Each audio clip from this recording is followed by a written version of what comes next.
രാജ്യം പൊതു തെരഞ്ഞെടുപ്പിലേക്ക് കടക്കുന്നു. ലോക്സഭാ തെരഞ്ഞെടുപ്പ് തീയതികൾ കേന്ദ്ര തെരഞ്ഞെടുപ്പ് കമ്മീഷൻ പ്രഖ്യാപിച്ചു. ഏപ്രിൽ 19 മുതൽ ജൂൺ 1 വരെ 7 ഘട്ടങ്ങളിലായാണ് തെരഞ്ഞെടുപ്പ് നടക്കുക. രണ്ടാം ഘട്ടമായ ഏപ്രിൽ 26-ന് കേരളത്തിൽ തെരഞ്ഞെടുപ്പ് നടക്കും.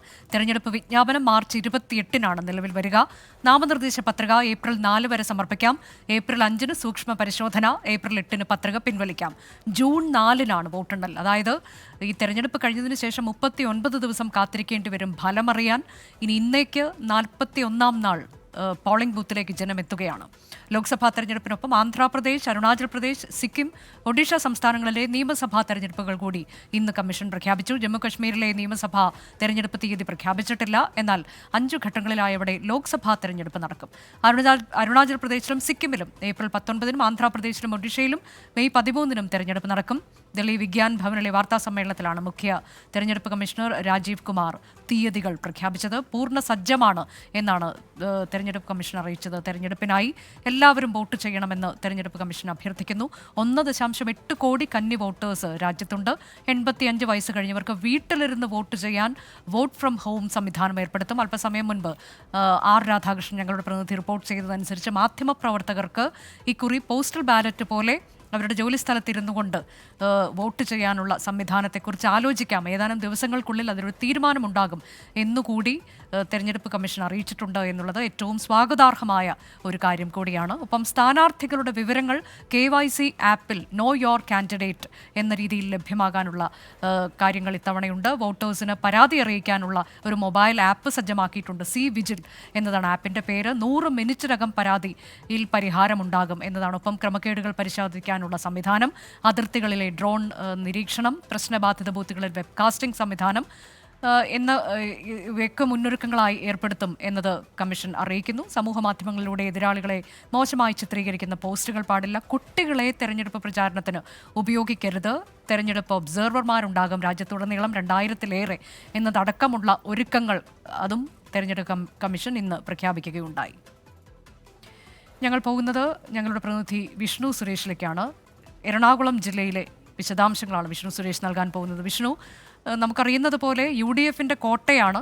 അവിടെ ഷൈൻ ടീച്ചറെ വളരെ നേരത്തെ തന്നെ LDF പ്രഖ്യാപിച്ചു. താരതമ്യേന ഒരു പുതുമുഖം എന്ന തരത്തിലേക്ക് ഈ തെരഞ്ഞെടുപ്പ് ഗോതയിൽ നമ്മൾ കാണുന്നയാളാണ്. പറവൂരിൽ പ്രാദേശിക തലത്തിലൊക്കെ അറിയപ്പെടുന്ന നേതാവാണ് എന്നുണ്ടെങ്കിൽ പോലും പക്ഷേ ഒരു പുതുമുഖം എന്ന തരത്തിലേക്ക് തന്നെയാണ്. വനിതയാണ് എന്നുള്ളത് എടുത്തു പറയേണ്ടതാണ്. എന്നാൽ ഹൈബി ഈഡൻ്റെ പ്രചാരണം അവിടെ പേരൊക്കെ പ്രഖ്യാപിക്കുന്നതിന് മുൻപ് തന്നെ പോസ്റ്ററുകളുമൊക്കെയായി അവിടെ അദ്ദേഹം സജീവമായിരുന്നു. അദ്ദേഹത്തിന് വലിയ ജനപിന്തുണയുമുണ്ട്. ഇനി NDAയുടെ സ്ഥാനാർത്ഥി ആര് എന്നത് BJP ഇതുവരെ അവിടെ പ്രഖ്യാപിച്ചിട്ടില്ല എന്നതും ശ്രദ്ധേയമാണ്. ഏതായാലും ഇപ്പോൾ ഇതുവരെ കുറേ ദൂരം മുന്നോട്ട് പോയിട്ടുണ്ട് LDF പ്രചാരണത്തിൽ. അതിന് UDF ആ തരത്തിലേക്ക് തന്നെയാണ്. എങ്ങനെയാണ് എറണാകുളം ജില്ലയിൽ നമ്മൾ വിലയിരുത്തലുകൾ നടത്തുന്നത്? അനുജ, ആശങ്കകളൊന്നുമില്ലാതെ UDFും എറണാകുളം പിടിച്ചടക്കാൻ ഇടതുപക്ഷവും പ്രചരണം ശക്തമാക്കി മുന്നോട്ട് കൊണ്ടുപോവുകയാണ്. നിലവിൽ അനുജ സൂചിപ്പിച്ചതുപോലെ എറണാകുളം UDFിനെ സംബന്ധിച്ചിടത്തോളം അവരുടെ ഉരുക്കുകോട്ട എന്ന എക്കാലത്തും വിശേഷിപ്പിക്കുന്ന ഒന്നാണ്. കഴിഞ്ഞ 16 ലോക്സഭാ മണ്ഡലത്തിലേക്ക് നടന്ന തെരഞ്ഞെടുപ്പിൽ 13 തവണയും എറണാകുളം ലോക്സഭയിലേക്ക് അയച്ചത് UDFിൻ്റെ പ്രതിനിധിയാണ്. 3 തവണ മാത്രമാണ് ഇടതുപക്ഷത്തിനൊപ്പം എറണാകുളം ലോക്സഭാ മണ്ഡലം നിന്നത്. ആ പ്രതീക്ഷ തന്നെയാണ് LDF ഇത്തവണയും വെച്ചു പുലർത്തുന്നത്. നേരത്തെ സൂചിപ്പിച്ചതുപോലെ ഒരു അപ്രതീക്ഷിത സ്ഥാനാർത്ഥി LDF ഇത്തവണ പരിചയപ്പെടുത്തുന്നത് KJ ഷൈൻ. അവർ KSTA സംസ്ഥാന സെക്രട്ടറി. അത്തരത്തിലുള്ള ആ നിലകളിലെല്ലാം വളരെ ശക്തമായി പാർട്ടി തലങ്ങളിലെല്ലാം വളരെ ശക്തമായി പ്രവർത്തിക്കുന്ന ഒരു നേതാവാണ്. പറവൂർ കൗൺസിൽ അംഗമായി 15 വർഷത്തോളം പ്രവർത്തിച്ച ഒരു പരിചയമുണ്ട്. അതിനിപ്പുറത്തേക്ക് അതായത് ഈ നഗരമേഖലകളിലേക്ക് അവരെ പരിചയപ്പെടുത്തുമ്പോൾ ചില ആശങ്കകൾ ഇടത് ക്യാമ്പിന് ഉൾപ്പെടെ ഉണ്ടായിരുന്നു. പക്ഷേ ഈ ഏതാനും ദിവസത്തിനകം തന്നെ ടീച്ചർ ഈ പ്രദേശങ്ങളിലെല്ലാം എത്തി ആളുകളെല്ലാം കണ്ടു വളരെ പരിചയത്തിലായിട്ടുണ്ട്. അതൊരു പ്രതീക്ഷ ഇടതുപക്ഷത്തിന് നൽകുന്നുണ്ട്. മറുവശത്താണെങ്കിൽ ഹൈബി ഈഡൻ നിലവിൽ മണ്ഡലം കമ്മിറ്റികളുമായി ബന്ധപ്പെട്ടുള്ള കൺവെൻഷനുകൾ പൂർത്തിയാക്കുന്ന തിരക്കിലാണ്.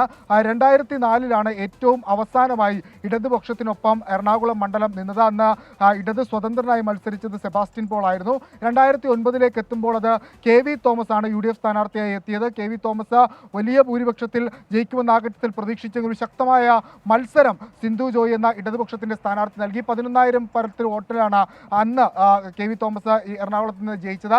2014 എത്തുമ്പോൾ കെ വി തോമസ് ഭൂരിപക്ഷം 87,000 ഉയർത്തുന്നു. ക്രിസ്റ്റി ഫെർണാണ്ടസ് ആയിരുന്നു എതിർ സ്ഥാനാർത്ഥിയായി എത്തിയത്. 2019 എറണാകുളം ഏറ്റവും ശക്തമായ മത്സരത്തിലേക്ക് പോകുന്നു എന്നൊരു സൂചന പ്രചരണ കാലഘട്ടത്തിൽ ഉണ്ടായത്. കാരണം UDF നിന്ന് ഹൈബി ഈഡനും അതോടൊപ്പം ഇടതുപക്ഷത്തിന്റെ ഏറ്റവും ഗ്ലാമർ സ്ഥാനാർത്ഥി എന്ന ആ കാലഘട്ടത്തിൽ വിശേഷിപ്പിച്ച പി രാജീവും തമ്മിൽ ഏറ്റുമുട്ടുന്നു. രണ്ടുപേരും എറണാകുളത്ത് നിന്നുള്ള ആളുകൾ, രണ്ടുപേർക്കും യുവാക്കൾക്കിടയിലും നഗരമേഖലയിലും അതോടൊപ്പം ഈ തീരദേശ മേഖലകളിലും ഒക്കെ ശക്തമായ സാന്നിധ്യം ഉണ്ടാകുമെന്ന വിലയിരുത്തലുണ്ടായിരുന്നു. പക്ഷേ കഴിഞ്ഞ തവണത്തെ പ്രത്യേക സാഹചര്യത്തിൽ പി രാജീവ് ഹൈബി ഈഡനോട് പരാജയപ്പെട്ടത് 1,69,000 പരം വോട്ടിനാണ്. അതുകൊണ്ട് ഇത്തവണ വലിയ ആത്മവിശ്വാസത്തിൽ UDF നിൽക്കുന്നു. കാരണം ഏറ്റവും ശക്തനായ ഒരു സ്ഥാനാർത്ഥിയെ ഇടതുപക്ഷം അവതരിപ്പിച്ചിട്ട് പോലും 2019 ഇത്രയും വലിയ ഭൂരിപക്ഷം ഹൈബിക്ക് നേടാൻ സാധിച്ചിട്ടുണ്ടെങ്കിൽ ഇത്തവണ അതിൻ്റെ ഇരട്ടിയാക്കാം എന്ന പ്രതീക്ഷയാണ് UDF ക്യാമ്പിലുള്ളത്.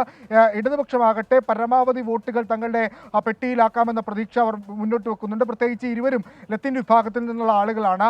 തീരദേശ വിഭാഗത്തിൽ ഇരുവർക്കും മേൽക്കൈ നേടാനാകും. സാധാരണഗതിയിൽ ആ വോട്ടുകളെല്ലാം UDFിലേക്ക് ഏകീകരിക്കാനുള്ള ഒരു സാധ്യതയാണ് കഴിഞ്ഞ തെരഞ്ഞെടുപ്പ് കാലഘട്ടത്തിലെല്ലാം കണ്ടത്. എന്നാൽ ഇത്തവണ ഷൈൻ ടീച്ചറിലൂടെ തീരദേശ മേഖലകളിലെ വോട്ടുകൾ സ്പ്ലിറ്റ് ചെയ്യിപ്പിച്ച് അത് ഒരു വോട്ട് ഷെയർ ഇടതുപക്ഷത്തേക്ക് എത്തിക്കാനാകുമെന്ന പ്രതീക്ഷ ഈ ഷൈൻ ടീച്ചറിന്റെ സ്ഥാനാർത്ഥിത്വത്തിലൂടെ നിലവിൽ ഇടതുപക്ഷം ലക്ഷ്യം വെക്കുന്നുണ്ട്. NDA സ്ഥാനാർത്ഥി ഇതുവരെ എത്തിയിട്ടില്ല. കഴിഞ്ഞ തവണ അൽഫോൺസ് കണ്ണന്താനമാണ് മത്സരിച്ചത്. 1,37,000 വോട്ട് അദ്ദേഹം സമാഹരിച്ചിട്ടുണ്ട്. അദ്ദേഹം അല്ലെങ്കിൽ NDA സ്ഥാനാർത്ഥി കൂടി എത്തിയ ശേഷമായിരിക്കും എറണാകുളത്തെ ചിത്രം തെളിയുക. നിലവിൽ വലിയ ആത്മവിശ്വാസത്തിലാണ് ഇരു മുന്നണികളും ഉള്ളത്. അനുജ, അതെ, അത്തരത്തിലേക്ക് വലിയ ആത്മവിശ്വാസത്തിലാണ് രണ്ട് മുന്നണികളും. ഇനി NDAയുടെ സ്ഥാനാർത്ഥി ആര് എന്നത് കൂടിയാണ് അറിയാൻ ബാക്കിയിരിക്കുന്നത്. എറണാകുളം ജില്ലയിൽ എത്തരത്തിലേക്കാണ് പോരാട്ടം കടുക്കുന്നത് എന്നതിന്റെ വിവരങ്ങളാണ് വിഷ്ണു സുരേഷ് നൽകിയത്. ലോകത്തെവിടെയായാലും ഏത് സമയത്തും 24 വാർത്തകളും ഓഗ്മെന്റഡ് റിയാലിറ്റി പാക്കേജുകളും എക്സ്പ്ലെയിനറുകളും വിശദമായി കാണാൻ ഞങ്ങളുടെ YouTube ചാനൽ നിങ്ങൾക്ക് സബ്സ്ക്രൈബ് ചെയ്യാം.